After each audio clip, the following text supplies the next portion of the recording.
Hey everyone, Glenn Estrabillo here. You might be asking yourself, what the heck am I doing wearing this winter parka?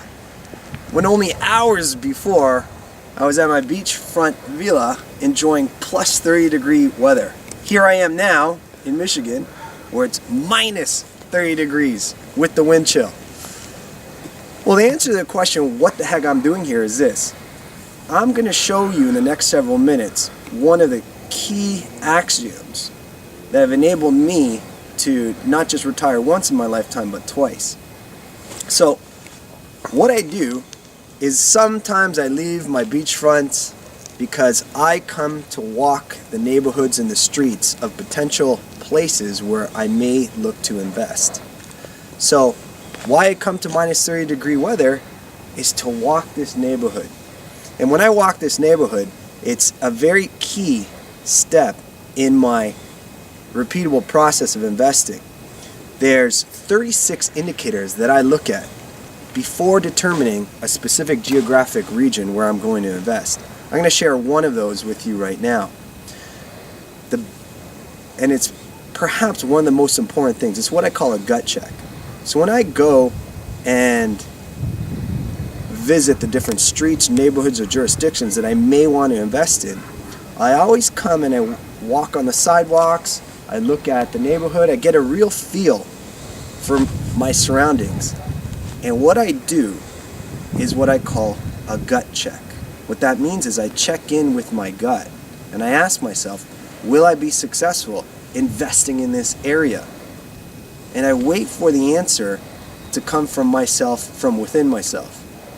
And I tell you, in all the seminars I've attended, and you might have experienced the same thing, no one talks about this. Yet all uncommon investors acknowledge that a big part of their financial decisions is a check-in with their gut.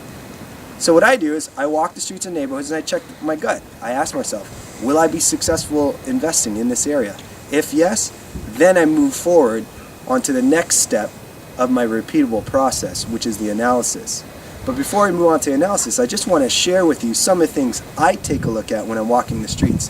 For example, here, if you look at these houses behind me, you can see that there's a lot of signs for home ownership. For example, on the windows, nice window blinds, window treatments, newer doors, newer window treatments.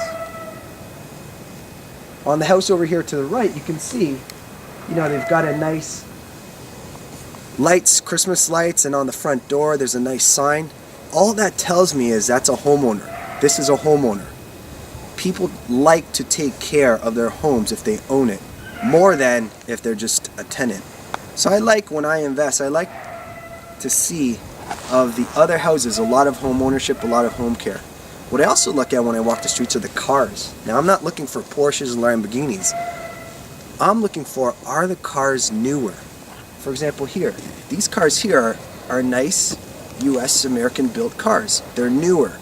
That tells me families on this street have disposable income. So not only can they pay for their house and take care of their house and make it look nice, but they can afford nicer cars. All that means is this makes me believe that this street is a desirable neighborhood where potential occupants of my property would enjoy living. So that's some of the things that I look at when I walk the streets after I've already come to the conclusion and checked in with my gut that this is a place that I'll be successful investing in. For example, on this street here too, if you look over here, this is actually a property that's been in my portfolio for the last 3.5 years. And that brings me to this next step in the repeatable process after I've completed the 36 indicators and I've located a potential property I'm going to invest in. I move to the analysis phase. See, when you look at this house, you're probably thinking, doesn't look like a house that I would live in. I agree with you. But as an uncommon investor, that factors nowhere into my decision.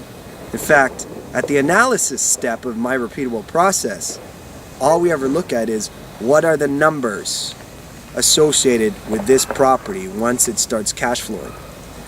For example, even though this property here doesn't look like a property you and I would ever live in Toronto, a property like this would probably sell for about $250,000, $300,000.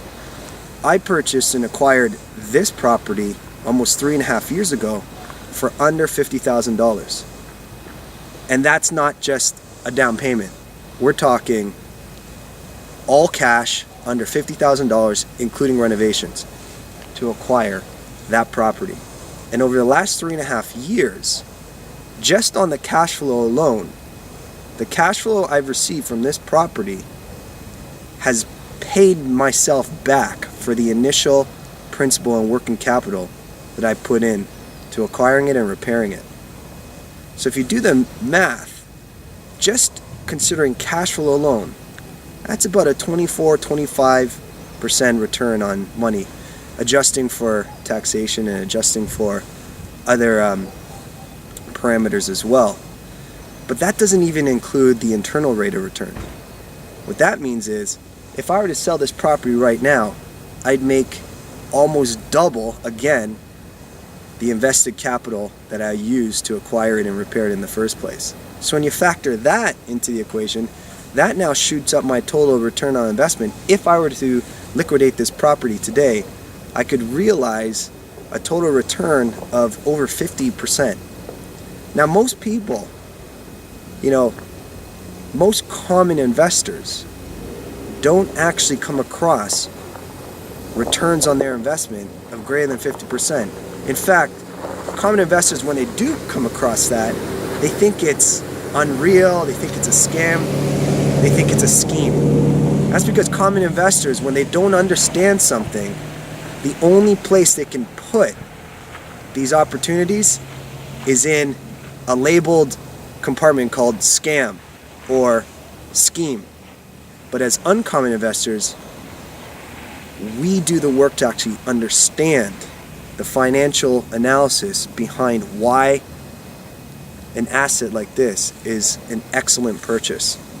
So, those are 2 axioms actually, instead of 1. I gave you a bonus axiom, but those are 2 axioms I wanted to share with you. And to learn more, if you're interested about the 36 parameters and the rest of the repeatable process, by the way, that's just a smidgen of what I cover in my 2-day pre-qualification workshops. So if you want to learn more about it,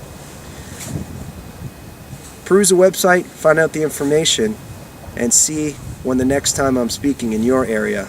And you too can learn how to find uncommon deals like this that'll generate you cash flow month after month while you sleep, so that you too could eventually get out of the cold and spend more time in the beautiful places in the world.